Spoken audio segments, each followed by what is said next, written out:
ጀርመን በአዲሱ መራሄ መንግስቷ ፍሬድሪክ መርዝ አማካኝነት ሩሲያ ከባድ ማዕቀብ እንደሚጠብቃት አስጠነቀቀች። በርሊን ማስጠንቀቂያውን የሰጠችው በቱርኪዬ ኢስታንቡል በሞስኮና ኪየቭ መካከል የሚደረገው የሰላም ውይይት ከመደረጉ ቀደም ብሎ ነው። መርዝ በንግግራቸው ቭላዲሚር ፑቲን ሰላም የሚፈልጉ ሰው አይደሉም፣ ሰላም እንዳይፈጠር ደንቃራ የሆኑትም እሳቸው ናቸው ብለዋቸዋል። በመሆኑም ሀገራቸው ህልቁ መሳፍርት የምጣኔ ሀብትና ፖለቲካዊ ማዕቀቦችን እንደምታከናንባቸው ነው ይፋ ያደረጉት። በተመሳሳይ መልኩ የእንግሊዙ ጠቅላይ ሚኒስትር ኬር ስታርመር ቭላዲሚር ፑቲን ሰላምን የገፋ በመሆኑ ዋጋ ይከፍላል ሲሉ አስጠንቅቀዋል። ስታርመር ፑቲን ያለምንም ቅድመ ሁኔታ ተኩስ አቁም እንዲያደርግ ይገደዳል ማለታቸውንም ዘኢንዲፔንደንት ተመልክቶታል። የአውሮፓ የፖለቲካ ማህበረሰብ ታላላቅ ሀገራት በአልባንያ ተሰባስበው በመጪው በዩክሬን ጉዳይ በዛሬው ዕለት መክረዋል። ሀገራቱ በእርግጥም ሲሰባሰቡ የመጀመሪያቸው አይደለም። የጦርነቱ ፊሽካ ከተነፋ በኋላ ያልተሰበሰቡበት ያልመከሩት የለም፣ ያልጣሉት ማዕቀብም እንዲሁ የለም በሚል ይነገርላቸዋል። ወደ ስልጣን ከመጡ 2 ሳምንት እንኳን ያልሞላቸው ፍሬድሪክ መርዝ ሀገራቸው ከመቼውም ጊዜ በላይ በሞስኮ ላይ እንደምትበረታ አሳስበዋል። በእርግጥ ይህችው ሀገር ጦርነቱ ከተጀመረ ወዲህ በተናጥልም ይሁን በህብረት በሩሲያ ላይ ከፍተኛ ማዕቀብ ስትጥልም ነበር። ዩክሬንን በውድ የጦር መሳሪያዎች ስታስታጥቅ እንዲሁ ቆይታለች። ዋሽንግተንን በመከተል ለኪየቭ ታላቅ ወታደራዊና ምጣኔ ሀብታዊ ድጋፍ ያደረገችውም ይህችው በርሊን ናት። ሩሲያና ጀርመን በእርግጥ በርካታ 10 ዓመታትን የተሻገረ የጦርነት ቁርሾ ያለባቸው ሀገሮች ናቸው። በተለይም ምዕራባዊ ጀርመን ከሩሲያ ጋር ከፍ ያለ የታሪክም ይሁን የርዕዮተ ዓለማዊ ልዩነት ያላቸው ናቸው።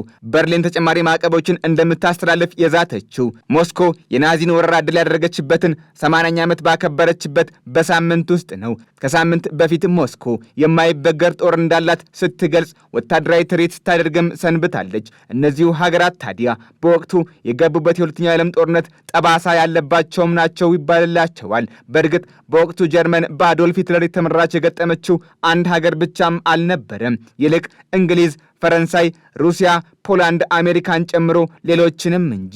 በዚህም በመጨረሻ አዶልፍ ሂትለር በሩሲያ ወታደሮች ሊያዝ እንደሆነ ሲያረጋግጥ ራሱን እንዳጠፋና የጀርመንም ሽንፈት በዛው መታወጁን ሰነዶች አስረጂ ናቸው። ለዚህ ትንተና ታዲያ ከዓመት በፊት ኒውዮርክ ታይምስ የጀርመን ጦር ለ10 ዓመታት የዘለቀውን ጠላትነት ሊመክት በሚያስችል ቁመና ላይ ዝግጅት እያደረገ እንደሆነ የሀገሪቱን መከላከያ ሚኒስትር ዋቢ አድርጎ መዘገቡ አስረጂ ሆኖ የሚነሳ ነው። አሁን በርሊን በኪየቭ እልፍኝ ውስጥ በመዝለቅ በሞስኮ ላይ ጫና እያደረገች ያለችውን ከዚህ ታሪክ ጋር እያዛመዱ የሚያወሩ ጥቂቶችም አይደሉም። በረሲብ ጣይብ ኤርዶዋን አማካኝነት ዛሬ በኢስታንቡል የሚደረገው የሩሲያና የዩክሬን ውይይትም ውጤታማ ሊሆን እንደማይችል አሜሪካ ቀድማ አስታውቃለች። ላለፉት 3 ዓመታት በከባድ ጦርነት ውስጥ ያሉት ሩሲያና ዩክሬን ዛሬ አርብ በቱርኪዬ ኢስታንቡል ቢገናኙም የሚጠበቅ የሰላም ውጤት እንደማይኖር ነው አሜሪካ የገለጸችው። በውይይቱ የሁለቱ ሀገራት ፕሬዝዳንቶች ይገናኛሉ የሚል ተስፋ የነበረ ቢሆንም ይህ ሳይሆን ቀርቷል። የዩክሬን ፕሬዝዳንት ቮሎዲሚር ዜሌንስኪ በሀገራቸው መከላከያ ሚኒስትር የተመራ ልዑካን ቡድን መላካቸውን አስታውቀውም ነበር። ዶናልድ ትራምፕ በበኩላቸው ቭላዲሚር ፑቲንና ቮሎዲሚር ዜሌንስኪ ፊት ለፊት እስካልተገናኙ ድረስ ይህን የሚባል ለውጥ አይጠበቅም ብለዋል። ፕሬዝዳንቱ ከቀናት በፊት ሁለቱም መሪዎች ሊገናኙ እንደሚችሉ በተለይም ዜሌንስኪ ለመገናኘት እንዳያቅማሙ ሲያስጠነቅቁም ቆይተዋል። የሁለቱ ሀገራት ቀጥተኛ ውይይት ፍሬ አፈራ እንደሆነ በሚል የተገኙት የአሜሪካ ውጭ ጉዳይ ሚኒስትር ማርኮ ሩቢዮ ፑቲንና ትራምፕ ዳግም መነጋገር አለባቸው፣ ካልሆነ ለውጥ መጠበቅ የሚሆን አይደለም ማለታቸውም በአልጀዚራ ላይ ሰፍሯል። ትራምፕ ራሳቸው ታዲያ በእርግጥም ፑቲን በስፍራው የሚገኙ እንደሆነና ተስፋ ሰጪ ነገር የሚታይበት እንደሆነ ከዋሽንግተን ወደ ኢስታንቡል እንደሚያቀኑም ይፋ አድርገው ነበር። ዜሌንስኪ በአንካራ ባደረጉት ንግግር የፑቲን ከቀጥተኛ ውይይቱ መታቀብ ለሰላም ፍላጎት አልባ መሆኑን አመላካች ነው ብለዋቸዋል። አንዳንድ የፖለቲካ ትንታኞች ፑቲን ወደ ኢስታንቡል እግራቸውን እንደማያነሱ ቀድመው ግምታቸውን ሲያስቀምጡም ነበር። ይህንንም ቭላዲሚር ፑቲን በቦታው ባለመገኘት ለዜሌንስኪ ጨርሶ ክብር እንደሌላቸው ይልቅም ሊያሸማቅቋቸው እንደሚሹ ሲናገሩም ቆይተዋል። የልኡካኖቹ ጉዞ እስኪጀመርም ድረስ ክሬምሊን በፑቲን መገኘት ወይም አለመገኘት ጉዳይ አንድም ይፋ ያደረገችው መረጃ አልነበረም። ዘለንስኪ ለቀጥተኛ ውይይቱ የተላኩ የሩሲያ ባለስልጣናትም እዚህ ግባ የሚባሉ አይደሉም ሲሉ ቅሬታቸውን ገልጸዋል። ይህም ሩሲያ ተገቢው የኢኮኖሚና ፖለቲካዊ ጫና የተደረገባት ባለመሆኑ የመጣ እንደሆነ አስረድተዋል።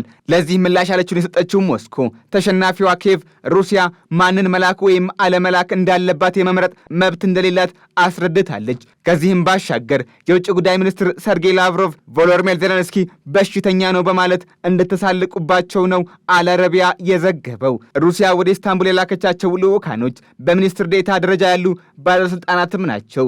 በሩሲያ ፖለቲካ ውስጥ ቁልፍ ሰዎች ቭላዲሚር ፑቲንን ጨምሮ ውጭ ጉዳይ ሚኒስትር ሰርጌይ ላቭሮቭም ይሁኑ የውጭ ፖሊሲ ባለስልጣኑ ዩሪ ኡሻኮቭ ሊገኙም አልቻሉም። ሁለቱ ባለ ጉዳዮች የውይይት ቀናቸውንም መቁረጥ ላይ ሲነታረኩ ሰንብተዋል። ለዚህም ትላንት ሐሙስ እንዲደረግ ቀን ተቆርጦለት የነበረው ቀጥተኛ የሰላም ውይይት ዛሬ አርብ እንዲሆን ተደርጓል። ቀድመው ከረሲፕ ጣይፕ ኤርዶዋን ጋር የተገናኙትና የዩክሬንን 20 በመቶ መሬት በሩሲያ የተነጠቁት ዘለንስኪ በሀገራቸው ላይ የሚደረገው ጫና በተመሳሳይ በሩሲያ ላይ የተደረገ አይደለም ሲሉ ተደምጠዋል። ፕሬዝዳንት ዘለንስኪ በተለይም የዶናልድ ትራምፕ ወደ ስልጣን መምጣት ይሸሸጉበት ጥግ ይተማመኑበት ሁነኛ መከታ አሳጥቷቸዋል። ትራምፕ ክሪሚያን ለማስመለስ ሉሃንስክንና ዶኔስክን ዳግም በዩክሬን ካርታ ውስጥ ይገቡ ዘንድ የምፈታው መቀነት የለኝም ማለታቸውም ሲዘገብ ቆይቷል። ከዚህም ሻገር ብሎ ዋሽንግተን በቀድሞ አስተዳደሯ ያወጣችውን ሩብ ትሪሊዮን ገደማ ገንዘብ አስመልሳለሁ በማለትም ላይ ትገኛለች። ይህም ታዲያ ጦርነቱ እንዲቆም በመደለል ሰበብ የኪየቭ መሬት ያበቀለው ማዕድን ወደ ሀገሯ ለማስገባት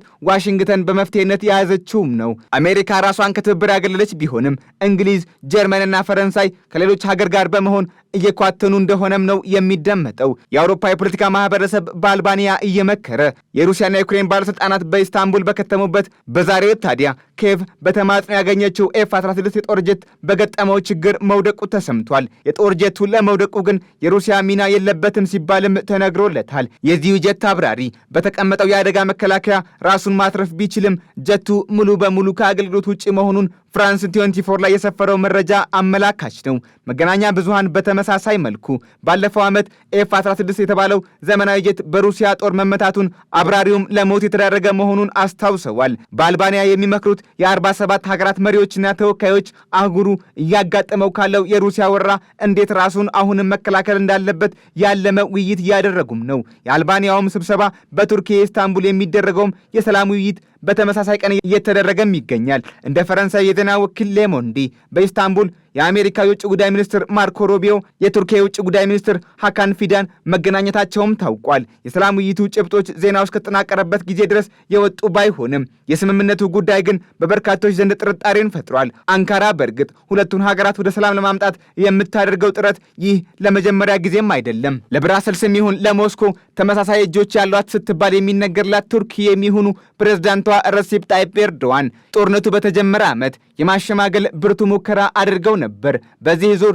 ያደረገችው ታዲያ የሚሳካ ወይም የማይሳካ መሆኑ በሚቀጥለው ቀን የሚወሰን እንደሚሆን ነው የተጠቆመው።